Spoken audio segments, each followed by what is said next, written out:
Hello, everyone. Welcome to the second episode of the Greater Good podcast. And for this episode, we have two renowned guests, Mr. Anthony Sajit and Surajita.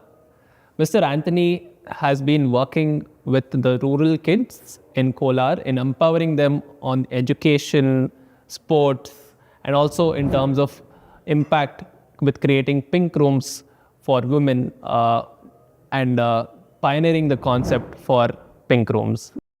We also have Surajita, who's an alumni of SmartQ, who has also been a core team member who's supporting Anthony in his cause.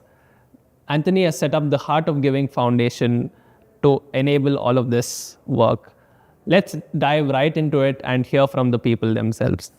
So, sir, I think it'll be great to start with you to get to know you a little better and, a little bit of your background, how you came about into this space, right? What brought you into this society and doing greater good for the society, right? If you could just tell us your story from where it all started.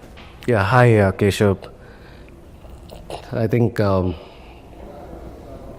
I started my career at a very young age. Maybe 1997 when I started my career, it was with Ramco Systems. Okay. So I spent about 9 years at Ramco. Okay. I moved on to... It was into industrial, was it into that manufacturing? No, it was IT. Ramco Systems is into ERP. ERP system. ERP. So I was the IT division. Okay. So I was part of the Bangalore team. Well, later I moved on to Randstad, where I spent Randstad, where I spent another 9 years. Okay. Right? And I was promoted as the country head. I had to move to Chennai. Okay. Staying away from family was very difficult. Therefore, I had to let go my career. The choice was between family and the career. Of course, it was a good opportunity, but I had to come back to Bangalore. And the 2 years was a difficult time where I was thinking whether should I continue with my career or should I do something else. That is when I got a break with a Japanese company where I had to move to Kolar, or I used to travel to Kolar every day. So I was deputed in Kolar. That's where my social activity started. Okay. So if I have to say that why I got into social activities is because time actually forced me into that. So I had to go to Kolar and where I got to meet people, the students. So there was somewhere God's hand in play to move you into this. Very much. And then it's also about you observing that, I've got a chance in Kolar, but you were open-minded enough to say, there is so many people who are, not getting the right facility or not getting the right kind of infrastructure. So how did you go and discover, there are problems which are there out there? See, I would say that, this 18 or 20 years of my career, I have grown up from the scratch to the topmost. In fact, at the age of 42, I was heading a country. So I was very proud of it. Where did you start? So I'll be interested to know because you said from scratch, right? I think you should go down. Every story, I feel, has the deepest insight when you go to the roots. I think that's where all the transformation change and you'll get to know the actual person behind the story, right? So it'll be good to hear your story of the roots. Okay. So in that case, I started as a admin executive, not even an executive. I was an admin assistant working for Ramco Systems. Lowest grade, I would say that. Somewhat like an office boy, would you say? Or just little above the office boy. Yeah, just a little above the office boy. So yeah, I started my career there. So over the period of time, I moved on to become the executive, where I was given the southern Bangalore and Hyderabad region. So that was a good growth there as far as Ramco is concerned. But when I moved to Mofa, actually things changed a lot. I moved there as an assistant manager. Then I became the manager. I became the manager for the South India. Okay. And in 2012, I became the country head. So it has a tragic side of it also. In fact, the person who I was reporting to, the country head, Peter Wesley, his name is Peter Wesley. Yeah, I was his blue-eyed boy. In fact, I was second in command out of him, right? So he was on his way to meet me in Bangalore, where he actually passed away on the way to Bangalore. Like he had an heart attack and he passed away. So the next day I had to go to Chennai. Okay. So I had to take up his place with no other choice, right? So you were actually part of the project which was going on there in Chennai, and I was a right fit there, was what the management could feel that, and therefore I had to move there the very next day. All through, I would never want to move from Bangalore because I was very attached to family. So I didn't, though I had multiple offers from US and from South Africa through Raiko systems, I've always said no, family is more important to me. But here I had no choice. I had to move. So one is like there's a project which is midway and we are stuck. Right. I had to get it to one side. Huge responsibility. Very big, very big. And moreover, Peter was on his way when he passed away, on his way to my house when he passed away. So that was my moral responsibility to take it up. Therefore, I went to Chennai. But yeah, so during this journey, when I went to Chennai, like, you are sitting in a very powerful seat, right? I realized the difference. If you ask me why I went to Kolar, why things changed. See, people will always respect you for your chair, the seat, not as an individual. That is what I felt. Because during that period of 2 years, like, they had a lot of importance. The day I said I'm going back to Bangalore, I had no importance. Like, everybody forgot. Nobody remembered Anthony. Everybody remembered the head facilities when I was in power, right? So that is when I said, that was a realization. Like, I felt that, people should respect you, not your chair. That was my personal realization. That's a very deep Yes. observation or like Yes. feeling. Yeah, that's true, sir. People should know you for your personality more than your titles. That was a realization. So when I came back, so the 2 years of struggle, when I could get back to corporate, and at that time I felt that, okay, fine, I'm restarting, and this time I'm not going to it's not the respect for my seat, it's going to be respect for myself, where people will realize who I am. Right. That is when I said, okay, let me do something. And who am I going to do it for the ones here at this level? Right? So that's when I said, okay, fine. For the people who struggle. People who struggle. Right. Right. So that's when I started my social activities. Yeah, it was very small. If you ask me, it was very small. A couple of jerseys could make a big difference. This was in which year? So, like 2017, I joined Shimizu. It was a Japanese company. in Kolar. Yeah, 2016, I'm sorry. 2016. Okay. Incidentally, that was around the time when we started up. Oh, I see. Okay. So we were a baby when you were restarting your, your approach. So yeah, I mean, little more into, we can go a little deeper on how your work took you to these opportunities. Who did you interact with? How did you know that these schools and these people needed a lot more support? Like how did that whole thing unravel, and how did you uncover that? Yeah, so I would say that this opportunity came my way. I didn't go in search of it. It was a 50 acres land where the construction of factory was happening, and I was heading that project. So the nearby school actually met me. The PT master, his name is Dr. GM Srinivas. He met me saying that, sir, if you could just sponsor some. He had just moved to that school. So he wanted to make an impact. His coming into that school. So then he met me and said, if you could just sponsor about few jerseys or the tracksuit for students. And I asked him, how many you want? He said, about 2, 3, whatever you can. And how many students are there? He said, so many, about 18, 20 students. I said, okay, fine, I'll sponsor the entire 20 students. So that actually made a difference. Until then, Kurugal High School was not known anywhere in terms of sports. The year when I entered into that school, or with a jersey, they got into Taluk level. That was the first time they were champs at the Taluk level. So that time when I had actually casually told them that, during a speech that I want you guys to be the national champion one day. It was a casual talk. I just threw a word. I said, you should become a national champ. And the next year, somehow they got into national level through ball. It made a big difference. And What was your realization, sir, in that? Like, how did whatever before them taking any help or reaching out to then whatever you did for them, what did you realize out of that entire? see what happens, like, just the name actually. See, these students, when they go for a taluk level sports meet, they get to meet the other schools. Right? When, especially when it's a government schools, see, even basic footwear is difficult. Right? When at that level, when these people are with a blue jersey with their name and school name and their name, they feel proud about it. So it may, it actually boosts them to perform better, right?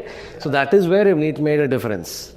Just a few jersey, maybe just for the looks, but it actually impacted the students there, which made a difference. Such a deal, right? Small lending hand could actually take them so far in there. If you see somewhere in YouTube, you get to see the testimonial of Dr. G.M. Srinivasan. He actually talks about how things changed for him and for the school, the students. Okay. Just the small gesture has made a big difference for them. Ever since they were at national level throw ball. Amazing. 3 years.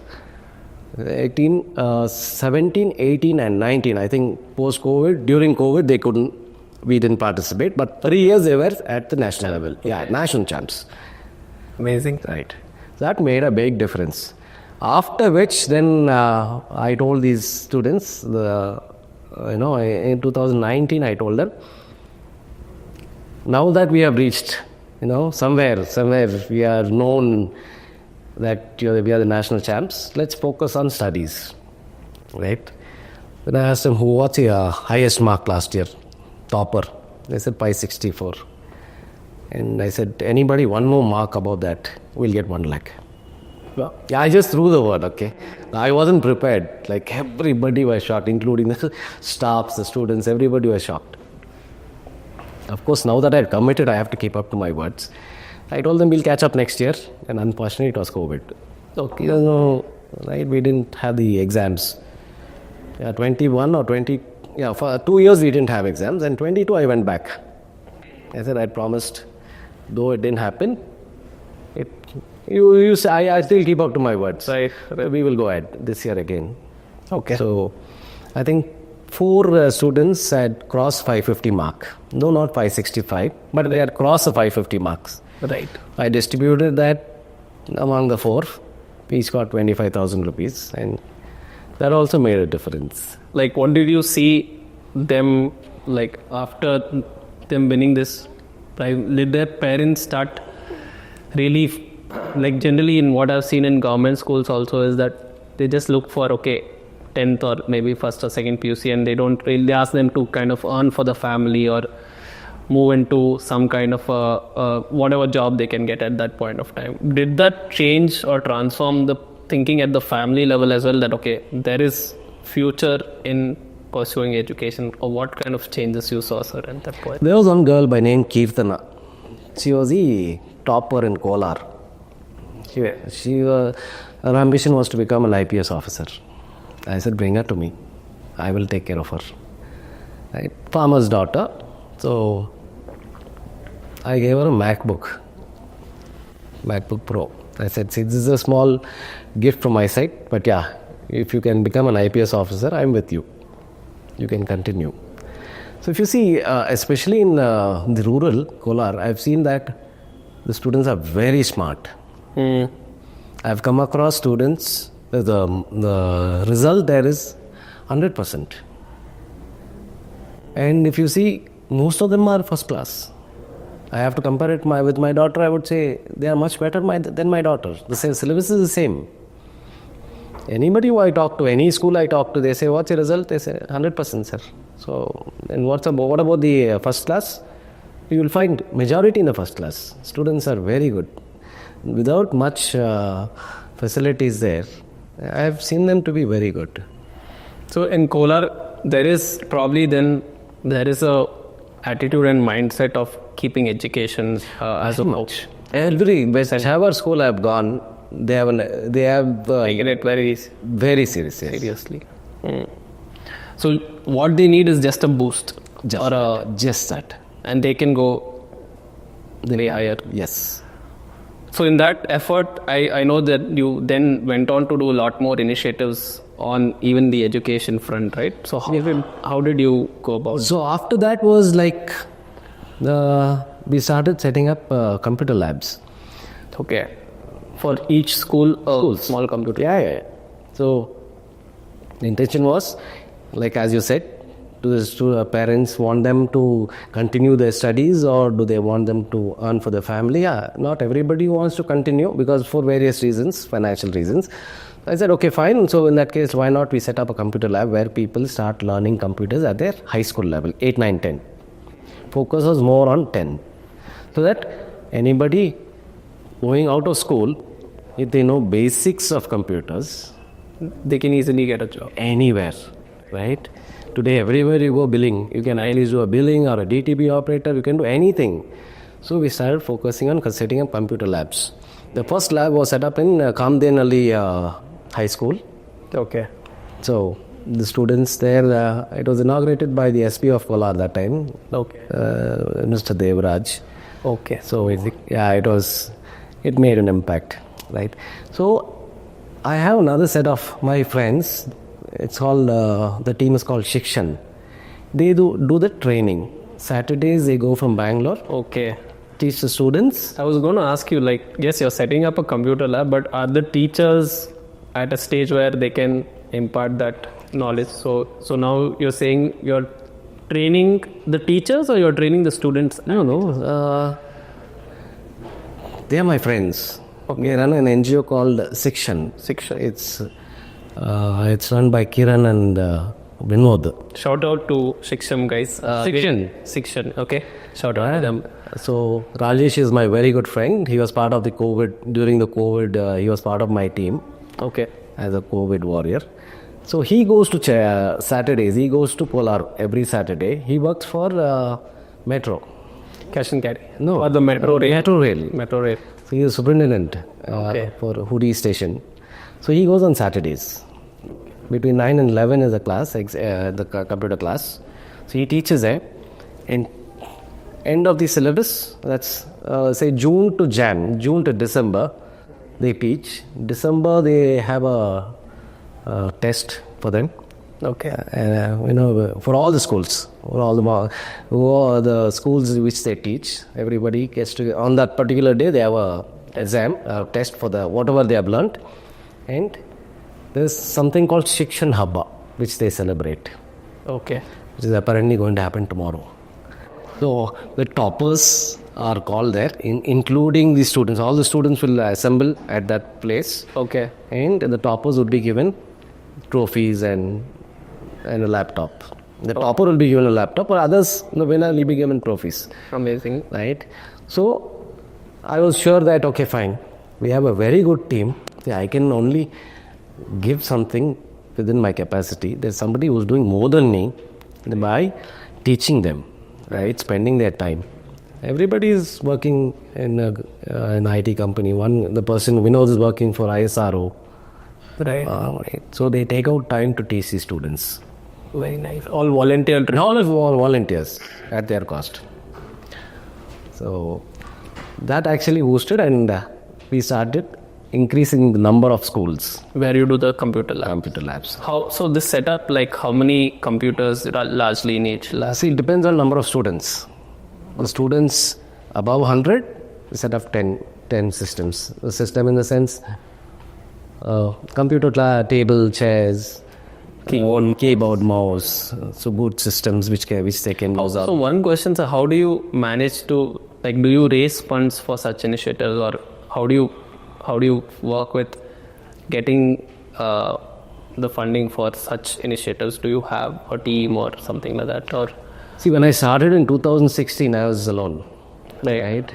So there was a percentage of my salary which I used to save. only for this, right? When I got promised a 1 lakh, it was like RD every month. Oh. I had to open my RD so that next year, the same time, I have the funds in my hand.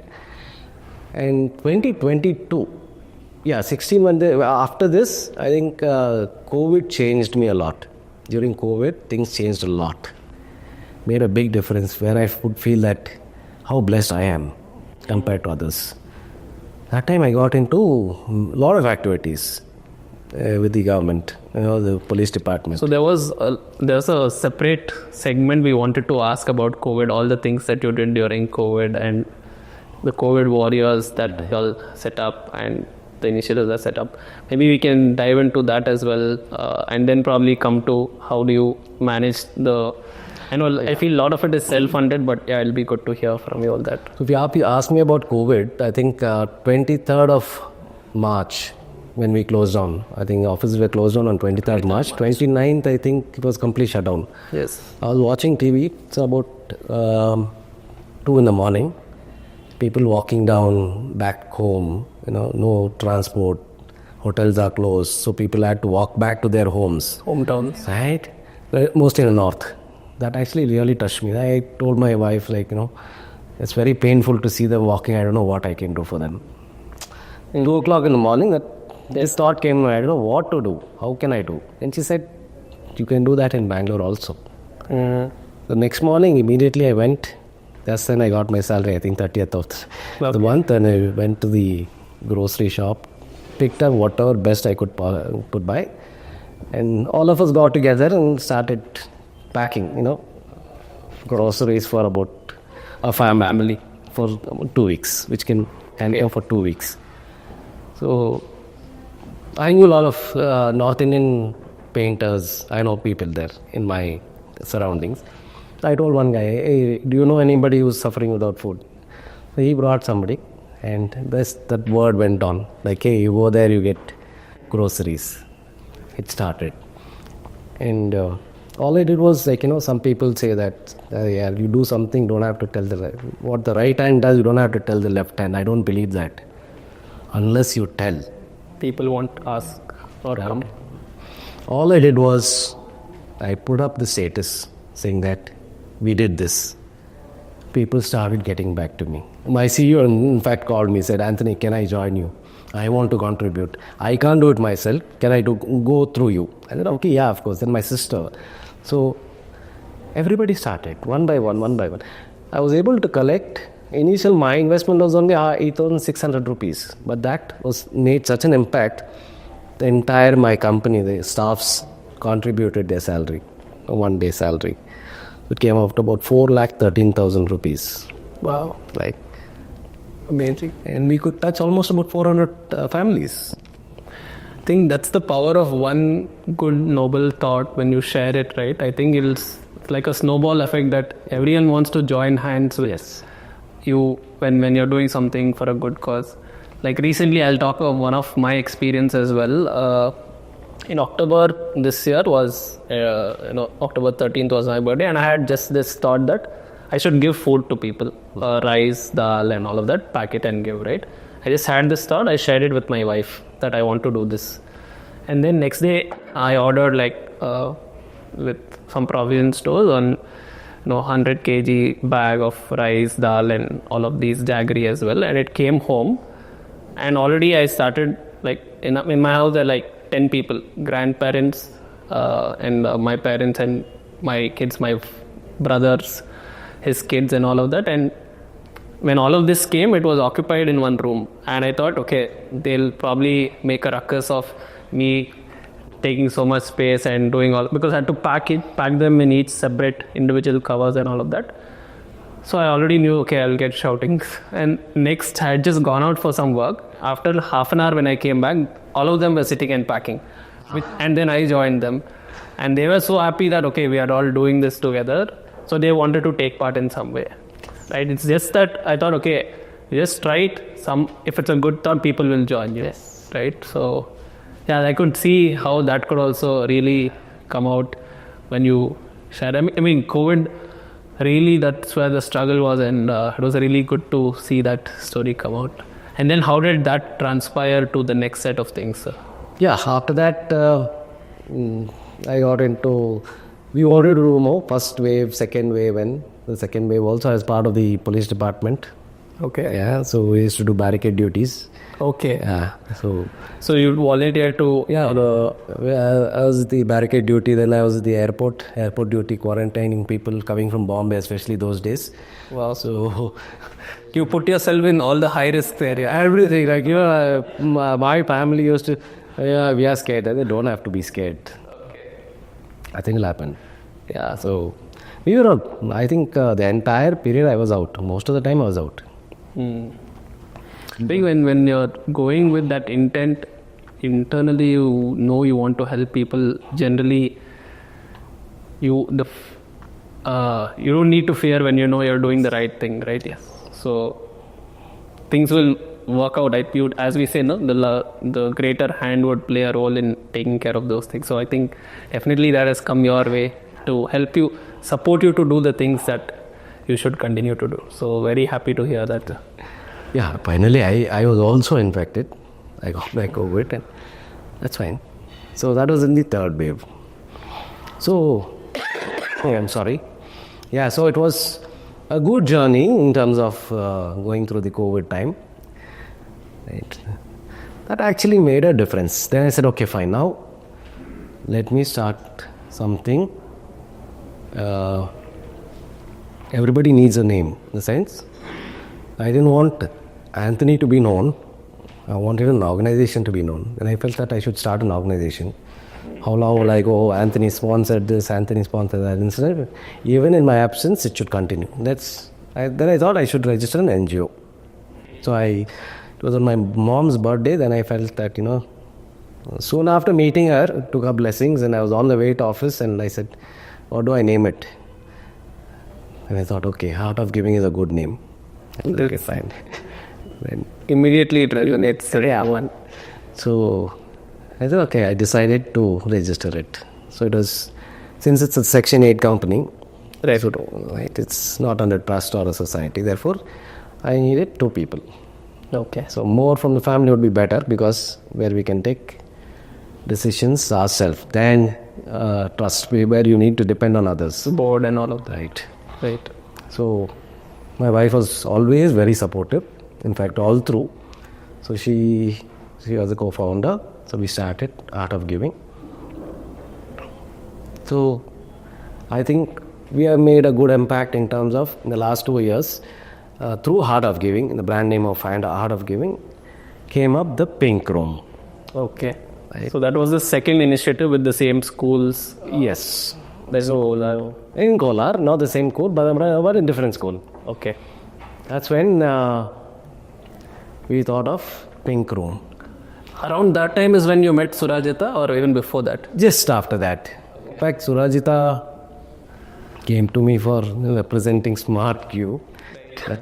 So, That's a different story altogether. yeah, altogether. I think you should share that. What happened first? Yeah, so like Anthony sir said, I was trying to reach out to him. And, I generally go through LinkedIn profile before I generally reach out. So that's when I saw that, he's a part of he's in fact a founder of this organization. And I've been associated with, social service and social work since I was in school. So any form of help I would love to contribute in any way to the society basically. So we are talking about COVID times. During that time also I was of course it was kind of a virtual thing that I did, but I was associated with 2-3 NGOs, very nice, to raise funds for to help people basically. Of course I could not go on around. Of course that was happening in Delhi and Mumbai, but from Assam, so I was that. Okay, you're at home. Yeah. So I used to Remotely help all these initiatives. so I was raising funds for them. So Actually, you could tell us a little bit about some of those childhood, from childhood you've been in this space where wanting to give back and help people, right? You could share a little bit about that as well. I think it'll be good to hear those stories. giving you an example of, suppose you're helping a dog that I see on the street. So helping somebody who does not have a copy or a pen, suppose. So everyone was not privileged as I was at that time. So maybe sharing my tiffin. So these are small gestures that came naturally to me. That okay, someone is in trouble, maybe I should go help. So, and I was also part of my college ka NSST. So I had joined that, and there also we used to go for these boot camps wherein we used to help people from. So I did my bachelor's from Meghalaya, St. Edmund's College. So there, from the NSS team, we used to go to villages in Meghalaya, and we used to organize health camps. Okay. We used to stay there for like maybe 7 days, and then build a road for them to climb above the mountain and then reach. So these things, I was always part of these. And then in Bangalore also, when I came, I was in fact part of the seed initiative as SmartQ as well. Yeah. And I was seed initiative in SmartQ is basically tied up with the school, where we go ahead and spend a Friday. Some of the people volunteer their time and spend a Friday in teaching kids different either subjects or topics or activities as well. And Surajita was very active in that. Very happy to see her contribute that way. So that's about the seed initiative, guys. Yeah. So that way I've always been active.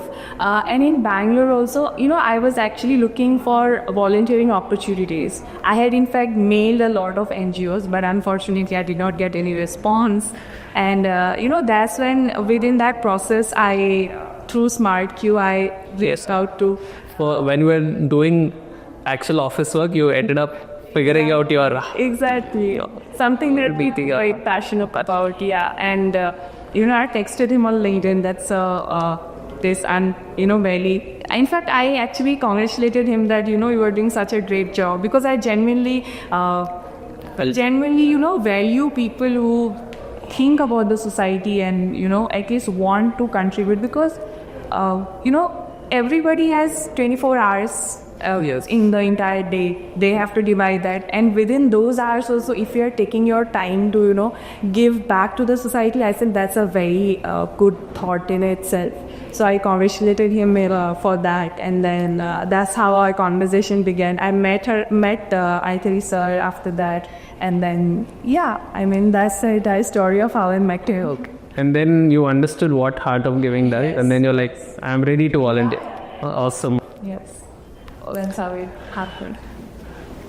And I'm glad that, Sir was willing to, onboard me, and he was like, yeah, of course, like anybody willing to, go board. You had the heart of giving, exactly. Yes, exactly what I told her. Do you have a heart of giving?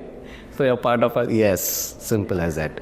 Amazing. Yeah, I was more than happy to have Surajita, be part of my team. And of course, it took some time for her to be part of the team on the projects. So she was a bit upset about that. I said, no problem, I'll definitely take you where you can make a difference. And she did it. She was part of the Pink Room inauguration in November, which we had. She made a big difference. My daughter also is with me. So I said, okay, fine. I asked my daughter to join me so that you both can pair up. So how did you all conceptualize it? So it's an interesting thing, right? Not everyone knows about the Pink Room concept. I think it's something you all have implemented. Is it there as a standard, thing where most schools do have this as a facility, or is it something novel or a unique thing that has been set up? So if you could just share on those things. See, this actually goes back to school days of my daughter. Okay. There is no Pink Room concept in Bangalore. Yeah, I've not heard about Pink Room's concept in any schools. Me too. That's why I was asking whether it's a... If I have to, many people ask me this question, what is a Pink Room? Anybody who I spoke to, they would ask me, what is a Pink Room? It was like that. So, I was actually on the way to Bagipalli when I dropped into one of the schools in Madnalli Cross. So I casually went there, spoke to the principal, and when I was walking down the corridor, I saw the restroom. It was in a very bad condition. I said, "So what about the restroom for the girl children?" He said, "Yeah, we have this. And a government school, so you can't expect more than that." I said, "Okay, fine. Why not we do something? Give me a room. We'll convert it. I'll renovate it for you, and we'll make it a pink room." So the pink room facilities I was thinking of was there are two reasons. One, the experience what my daughter had way back when she went through the first menstrual cycle, when she didn't have the basic facility which she was supposed to have, and I had to rush from school, from office to school. Yeah. When I went to school, I could see her embarrassed. She was in the class, and I could see the fear on her face. I removed my jacket and gave it to her. Like, she felt very bad. I as a father, I understand that. But for her, it was like, oh, dad knows it. And she asked my wife, why did you tell dad this? You could have told him, just come and pick her up. Yeah, I understood the challenges, what she went through. Right? That was always playing in my mind. And also, one of my colleagues, when I was working for MAFA, she came to me and said, "Anthony, can we have a sick room? It'll help." Because we were almost 60 female staffs. And she said, "Can we have a sick room? We have a lot of challenges at office." Okay. Of course, we didn't have space. And I was thinking about it. Yeah, we should do that. Though I couldn't implement it, of course, for various reasons. And both these two incidents actually put together, I thought, in Madanalli, why not I do that? And I said, okay, fine, I can design. Okay. So I designed a room, and what should be there? What happens when a child, in my absence, what would my daughter done? Will she come back home? Will she be comfortable coming back home all the way from school, which is away about 22 kilometers? Right. I thought, okay, fine. If this is the case in the city, what happens in the rural? Will the child go back home with a stained cloth? And then I thought, okay, fine. We should have something which they can make use of then going home. One, it will, save them from losing their class. They don't take leave. So that was the thought. I said, okay, fine. We'll make the pink room, which has a Western commode and an Indian commode, 2 restrooms, and a changing room. Okay. Then a room in front where it has 2 beds and a table chair with books. Right. So the child, when the child falls sick or realizes only in school that she's got her periods, she can go to the restroom, the pink room. Right. You had the pad vending machine was there. The incinerator also was there. So the Pad vending machine. pad vending machines were there. One machine and an incinerator also. Okay. So they get to use that, right? And if you are not very comfortable going back to class, take rest 1 hour, 2 hours. Or if you feel okay, sit and study. Right. Go back to class. Don't go home. The next 3 or 4 days, you don't miss on class. For sure, I have all the facilities in school.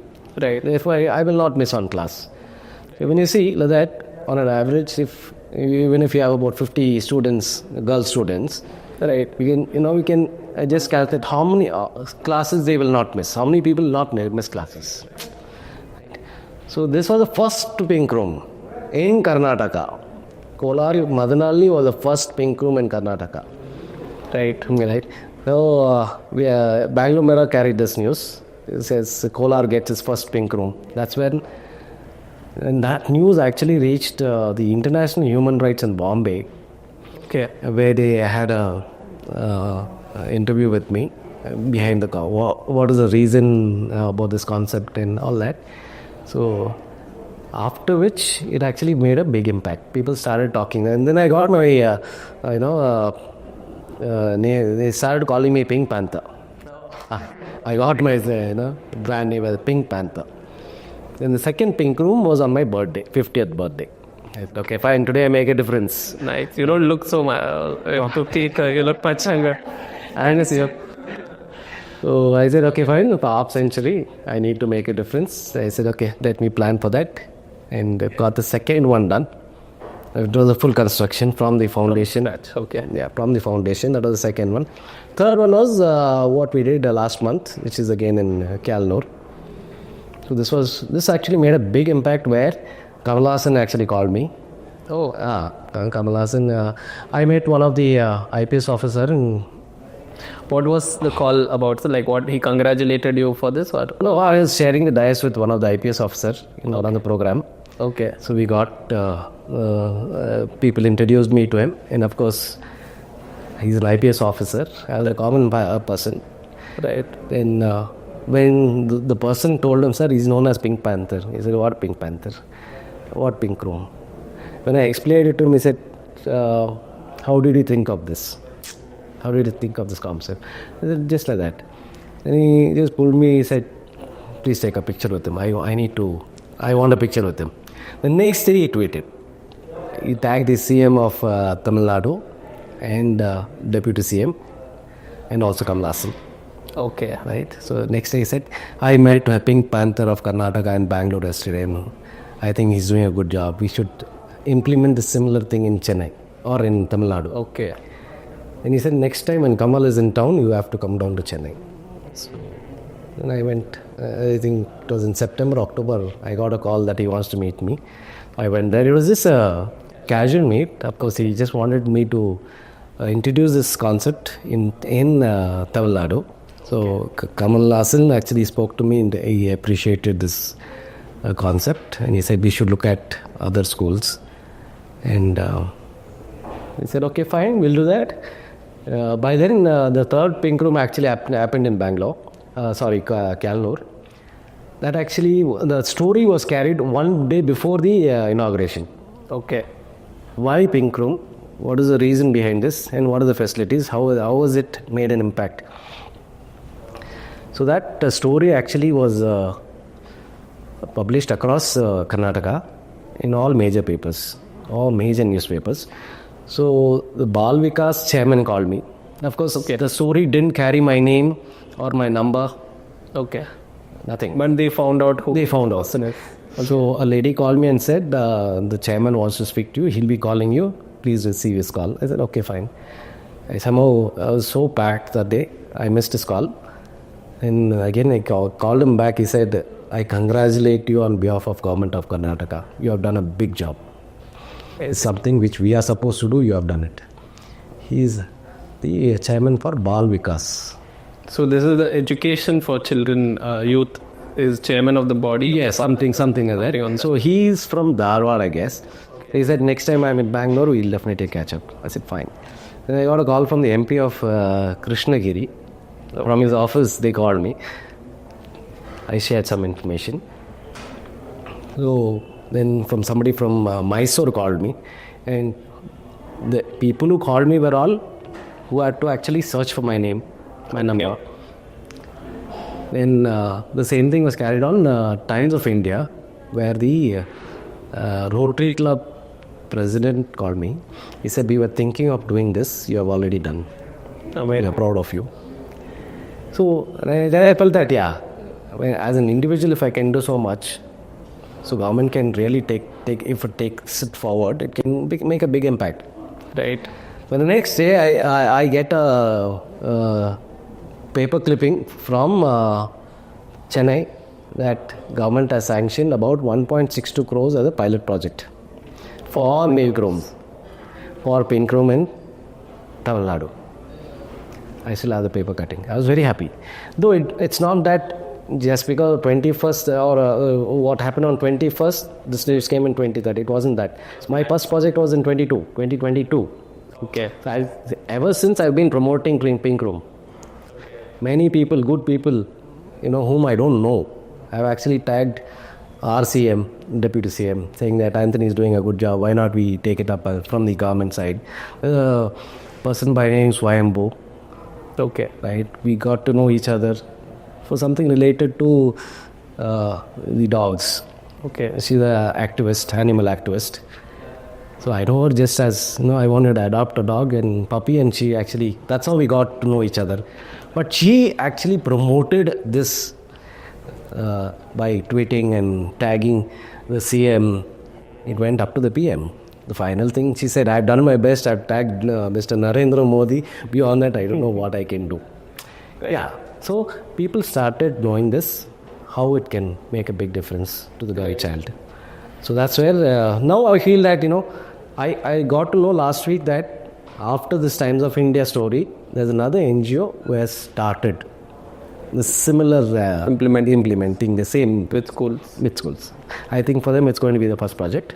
Okay. Yeah, I feel Helping them, consulting them in any way, or in fact, see, my YouTube channel has the complete information of what it is, how it is. Yeah, of course, I got a call from UP, somebody asking me. I've shared the diagram. I said, this is very simple. This is what you have to do. Right. So any help you required, I'll definitely help you. So my intention was like, it's not my, it may be my concept. I would have been the first person, but I want everybody else to try this across India, right? Especially in the rural. Anyone should be able to implement it. Very simple. What you've done with that, maybe the design and the layout and the specifications, they can also build it themselves. Anybody can do it. Intention is it should spread. Right. So in fact, I was telling Surajita also. She was telling, sir, we need to, promote this. Even in corporates, it can actually. So yeah, see. In fact, to add that, Smart Q has FDOP, first day of period C. Yeah. So, People can apply, like women can apply leave, whenever they. Yeah. And then they, it's optional for them, but that's like included as a policy that there's a separate leaves for this as a company. So I think that actually breaks the taboo behind menstruation and period. So that is what I see in the pink room also. In the kids, they're openly talking about, this is pink room. Why is it? Like they know why. Why we are there and why we are here breaking up pink rooms. So in rural areas, it's usually a stigma when it comes to menstruation. This is actually not only giving a facility, but breaking that stigma. Exactly. So that's why it's like so impactful. Yes. It's not just the facility. And also you probably would have a change of clothes for them also set up inside the pink room. Yes. So There's that's a change in pink room. So yeah, I think lot of things came together, sir, for you. Like you had that incident which that's the deep thing that moved you to work on this, and then you had been working with the rural kids and you kind of understood their problems as well, and then of course you were also you could design, so all those things came together and created this pink room. And I think it's great that it's getting so much visibility and publicity.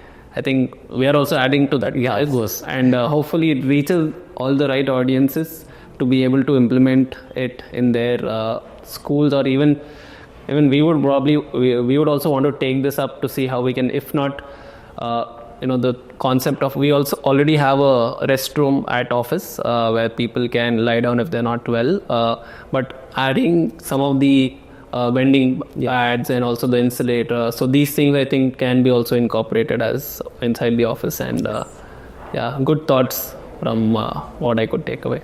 But the stigma is the big change that you are bringing about by changing the mentality of the menstruation. So very, very happy to see the progress and the impact you've made, sir. Thank you so much. So in fact, I was telling Surajita, see, you by my side can help me more in terms of talking to children. Not every child is comfortable talking to me, right? I said, why don't you make a difference? Why not we go on a Saturdays, when you're off, bring awareness to people, to the children, not only to the girls, to the boys also, right? So we have to make the boys feel. See, I happened to speak to one of the corporate, I don't want to name them, and I told them this. They said, no, the boys will get to know that the girls are going through the period. I said, what? At the corporate level, if you have got this mindset, then what would happen to rural girl boys? Yeah. Right? I was surprised. I said, it's okay. We'll not discuss. Because mindset change that. We have to change our mindset. Right? Boys should feel that. I in fact shared a video where awareness is given to boy children also. The boys, they go and get the sanitary pad for the girls. It was very beautiful video. I don't remember the name of the person, but yeah, I saved that video so that we can show it to the children in rural the next time when we go there. So let's understand that everybody has a woman in their life, mother, the father, the daughter, sister, right? We need to break that, Yeah. right? So yeah, so Surajita is really helping me in terms of Breaking up stadium there. Yes. Amazing.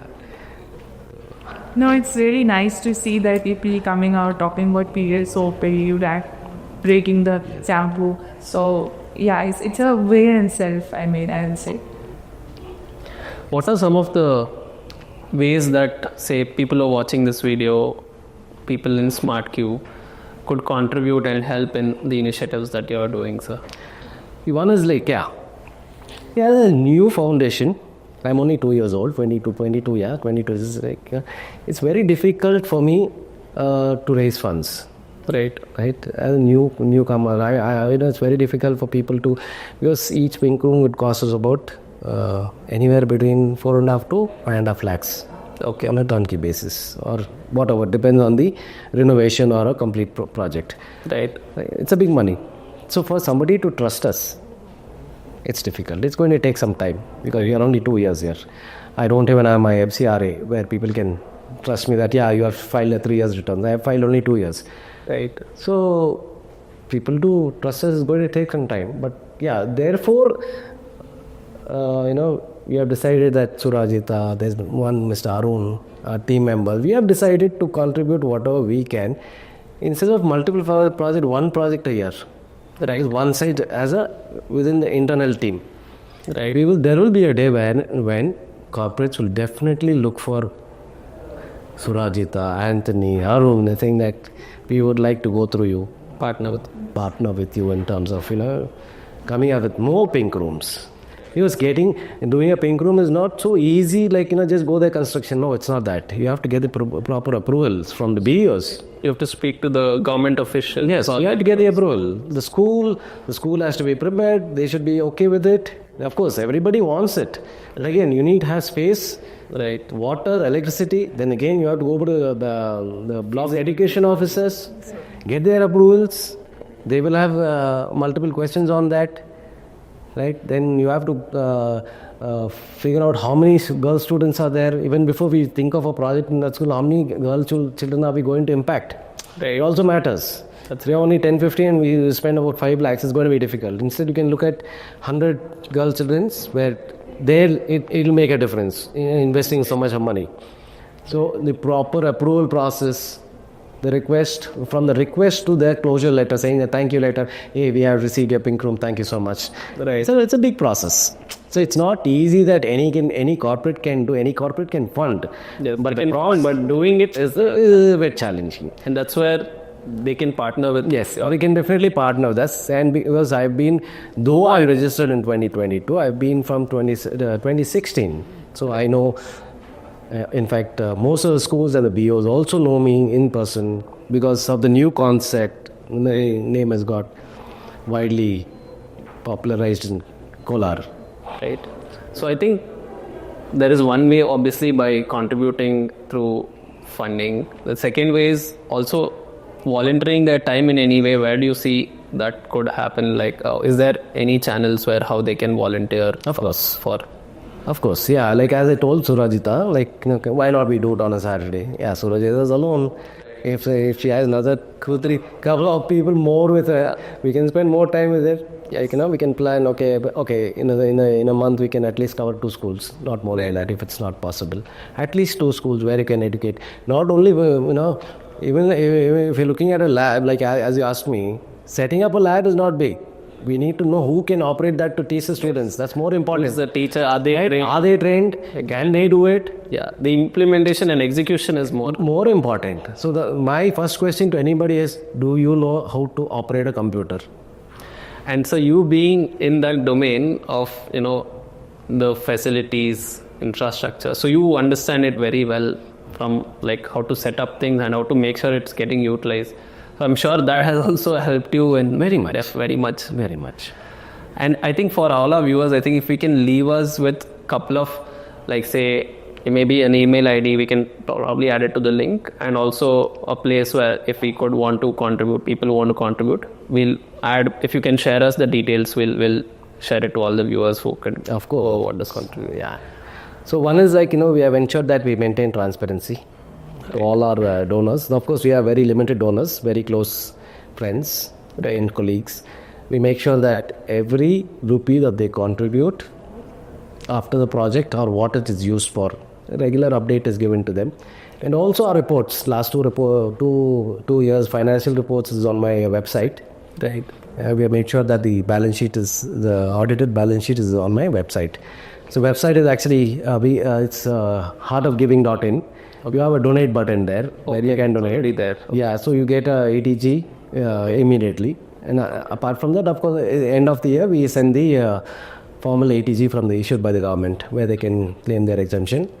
Okay. So we've been religiously doing all that. So I have Miss Sarita who's actually taking care of the financials, the issuing the ATG and make sure that the reports are prepared on time. Okay. And the donors are updated in terms of where the money has gone, how it has gone.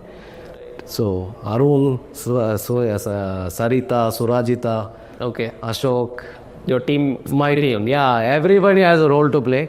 So everybody is very important to me. So I may be the face, without them, Amazing. not possible. Without my wife, I don't think it's possible. Amazing. So who are behind me always. So feels good. Yes. Yeah. One is that yes, we have created history. That's one satisfaction I have. I keep telling Surajita and my team, nobody knows who's the first person who's gone to the moon. You know? Neil Armstrong, yeah. Second? Second, we don't know. I don't I think some Russian, but yeah. That's what. So I say, we need others also to implement this bring in the pink room concept in every school. But yeah, we have made an impact. We are the first. Pioneers. Pioneers, right? So let's be happy about it. We have made history. Even after our death, you will have people talking. There was a person by name, so and so, who made a difference in our life. Right? So I'm happy about that. Great, sir. Great to share your intentions and how you see why you do this on a daily basis. What moves you every day to do this, and you're not looking at today, tomorrow. You're looking at leaving behind a legacy that people can look up to and get inspired from. And with that, I want to ask, if you have any, parting thoughts for the audience, anything that you want to share as a message to the people. We can leave that as the part. Like I just said, see, the pink room concept also helps us in sustainability, right? The number of pads used goes into landfill, right? So when you have an incinerator, of course, the government is providing incinerator to everybody, every school. Okay. So it is disposed in a good way. Yeah. It doesn't go to the landfill, right? If you see the number of pads, used pad going to landfill, it goes in millions of tons. Right. For that to get decomposed takes about 600, 800. Is it the same case with diapers also? For kids, babies' diapers? Yeah, it's also plastic, right? So this also needs an incinerator? Yes. So if everybody looks at saving a unit of power, right? You'll be planting one tree. In the sense, a tree would need about 22 kgs of CO2 in a year. So if we save on energy,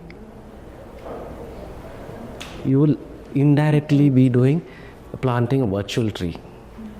So if you save about 10 units, right, in a month, you'll be saving 120 units per year. So you'll be virtually planting about